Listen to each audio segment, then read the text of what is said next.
Welcome to concept doctors. मैंने पिछले lecture में आपको बता दिया था कि कौन से चैप्टर इंपॉर्टेंट है इनऑर्गेनिक के, जो कि सीबीएसई में फोकस किया जा सकते हैं अच्छे नंबर लाने के लिए।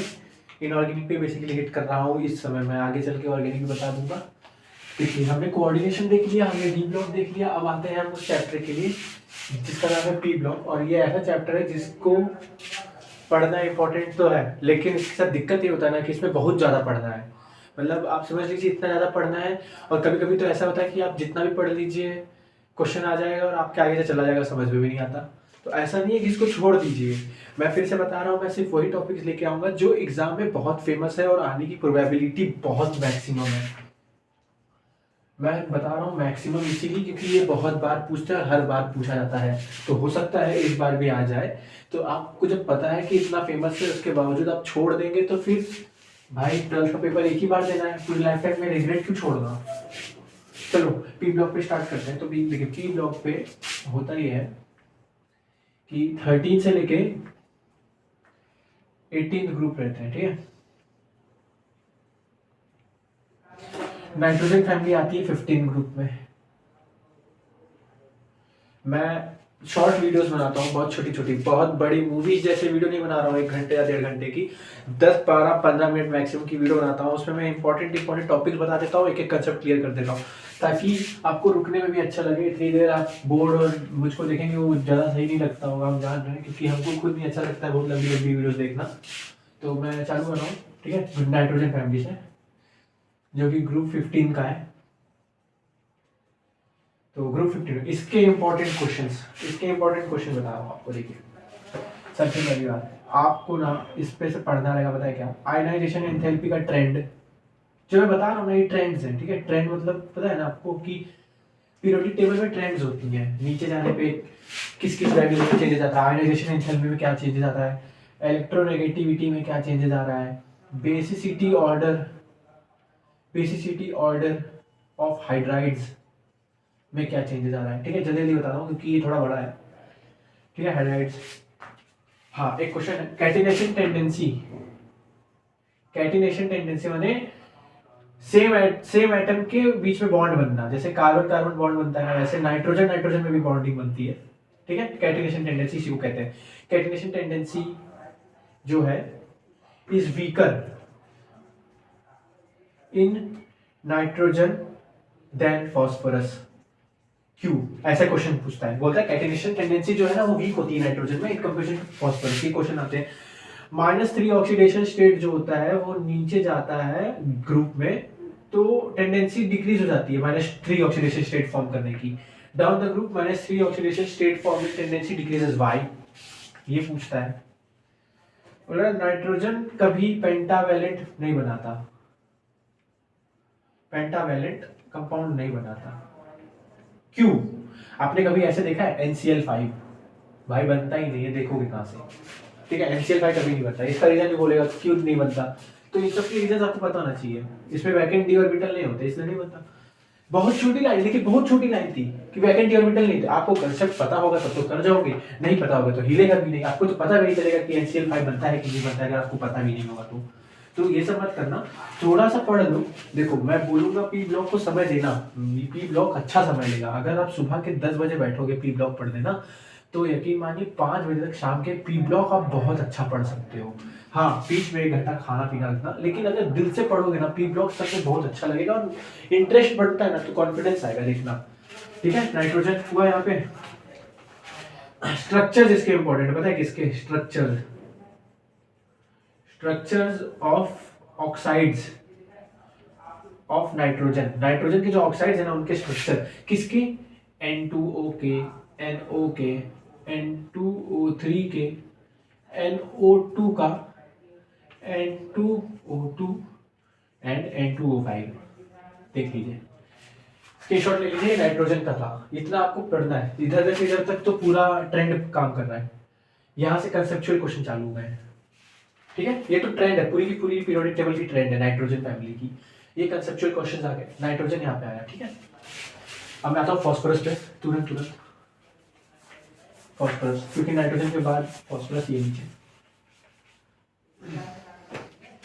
इसका याद करने का तरीका पता है क्या? न्यूजीलैंड, पाकिस्तान, ऑस्ट्रेलिया सब बीमार, ठीक है, और भी आप जो भी नोट्स बनाएंगे उसको बस याद करने से मतलब है, कहानी मत सुनिए, जैसे याद हो जाए याद कर लीजिए। इसका देखिए, अब आते हैं डाई नाइट्रोजन की प्रिपरेशन पे।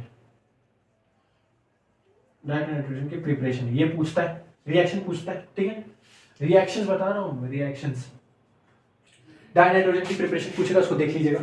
पूछते हैं यार, ये सब क्वेश्चन पूछते हैं, मतलब आता है, लेकिन ऐसे लिख के नहीं आएगा कि डाई नाइट्रोजन की प्रिपरेशन बताओ। रिएक्शन दे देगा, बोलेगा प्रोडक्ट बताओ क्या है, तो वो डाई नाइट्रोजन का ही रिएक्शन सब्सट्रेट दे देगा। हेबर्स प्रोसेस, ये रहा Haber's process. Haber's process, Haber's process किसका था? नाइट्रोजन अमोनिया बनाने का था, सॉरी नाइट्रोजन बोल रहा हूं, अमोनिया बनाने का था।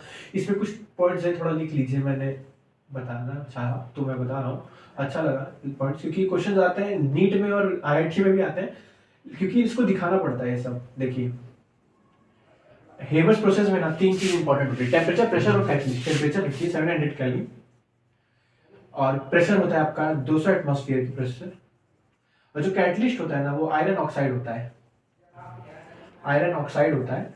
और थोड़ा सा अमाउंट ऑफ किसका रहता है पता है? K2O का एंड Al2O3 का। जब आप रिएक्शन लिखेंगे ना तो एरो पे इन सबको लिखना जरूरी है भाई। हेबर्स के तो बात ही हो रही है ना, हेबर्स में तो यही सब लगेगा, इसको लिखना जरूरी है, ठीक है। इसको एक बार स्क्रीनशॉट ले लीजिएगा, या नोट कर रहे होंगे नोट कर लीजिए, या सुनते ही जाइए, जो भी आप कर सकते हैं, इसको बस याद होने से मतलब है। तो ये हुआ। और हेबर्स प्रोसेस के बाद ओस्टवाल्ड प्रोसेस, देखिए ओस्टवाल्ड प्रोसेस, ये HNO3 का प्रिपरेशन था। इसको भी रिएक्शंस देख लीजिएगा, रिएक्शंस इंपॉर्टेंट है। देखिए प्रिपरेशन की रिएक्शंस है ये सब, मैंने नोट किया है पिछले साल के कई सारे क्वेश्चन पेपर्स को उठा के, तो वही मैं देख के आपको बता रहा हूँ कि क्या आ सकता है। पी ब्लॉक में बार बार बोलूंगा, पी ब्लॉक थोड़ा बड़ा है तो हिम्मत रख के इसको पढ़िएगा। फॉस्फोरस, बहुत सारे नोटबुक्स में प्रोफेसर या प्रोफेसर बोल रहा हूँ, टीचर्स वगैरह आपको लिखा देते हैं क्या इंपॉर्टेंट है, उसको भी कंसिडर करिएगा, ठीक है, क्योंकि पी ब्लॉक में यार बहुत ज़्यादा लेंदी है। फॉस्फोरस पाते हैं, फॉस्फोरस के टाइप्स, वाइट फॉस्फोरस और रेड फॉस्फोरस, पढ़ दीजिएगा, क्वेश्चन है इंपॉर्टेंट। दूसरा, क्यू white phosphorus is more reactive than red phosphorus? Reactive why, ठीक है, इसको पढ़ लीजिएगा, एंगल स्ट्रेन आता है इसमें। देखिए PCl5 में, PCl में जो PCl5 में होता है ना, PCl जो बॉन्ड होती है, हर PCl बॉन्ड जो होती है वो इक्विवेलेंट नहीं होती है, नॉट इक्विवेलेंट।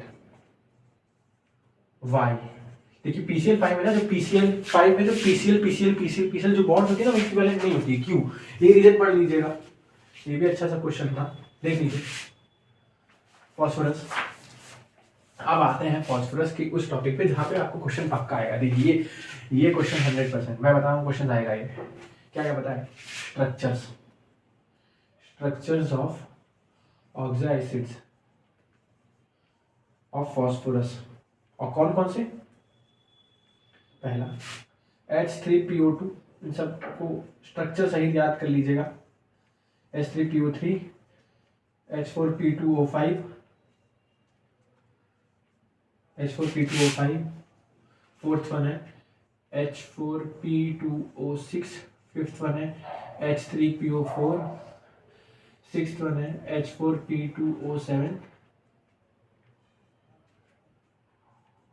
सेवेंथ वन, ऐसे बस इतना छोड़िए, अभी इतना करिए बस। देखिए इन सबको अच्छे से ना याद करिएगा, इसका स्ट्रक्चर याद करिएगा,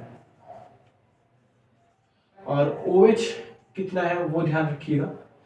बेसिसिटी डिफाइन करता है, बताए कौन? बेसिसिटी कितनी होती है, इस कंपाउंड में कितनी बेसिसिटी है, इसमें कितनी बेसिसिटी, तो डिफाइन करता है OH। जितना फ्री OH उतना बेसिसिटी बढ़ती जाएगी, ठीक है। फॉस्फोरस में इंपॉर्टेंट था, इसको याद रखिएगा, देख लीजिए। आते हैं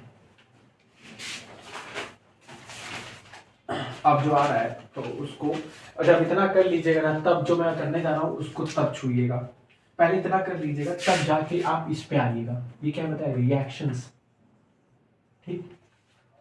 पहला फॉर अमोनिया, अमोनिया की प्रिपरेशन पढ़िएगा, और अमोनिया की जो प्रॉपर्टीज होती हैं वो पढ़िएगा, और रिएक्टिविटी प्रॉपर्टीज जो होती है वो पढ़िएगा। दूसरा नाइट्रिक एसिड के लिए पढ़िएगा HNO3। फॉस्फोरस के लिए जितनी भी रिएक्शंस है वो पढ़िएगा, ठीक है। प्रिपरेशन जो थी मैं पीछे बता चुका हूँ आपको, डाइनाइट्रोजन हो गया, हेबर्स प्रोसेस, रोस्फोर्ड प्रोसेस, ये सब आपको प्रिपरेशन थी। फॉस्फीन आपने सुना हो, फॉस्फीन PH3 होता है फॉस्फीन, इसको पढ़ लीजिएगा, ये इंपॉर्टेंट है, इसके रिएक्शन पूछता है, ठीक है, इसके रिएक्शंस पूछता है, इसको पढ़ लीजिएगा। तो फॉस्फोरस की रिएक्शन देखिए एनसीईआरटी पलटेंगे ना तो उसमें आपको रिएक्शन जरूर दिखाई देंगे ये सब, तो उसको एक बार पढ़ के सॉल्व कर लेना, ठीक है। मिलते हैं अगले लेक्चर में। मैं अगले लेक्चर में आऊँगा अगले ग्रुप के साथ, छोटी वीडियोस बना रहा हूँ, इसको ध्यान रखिए और नोट डाउन कर लीजिएगा, पढ़ लीजिएगा जरूर उसे।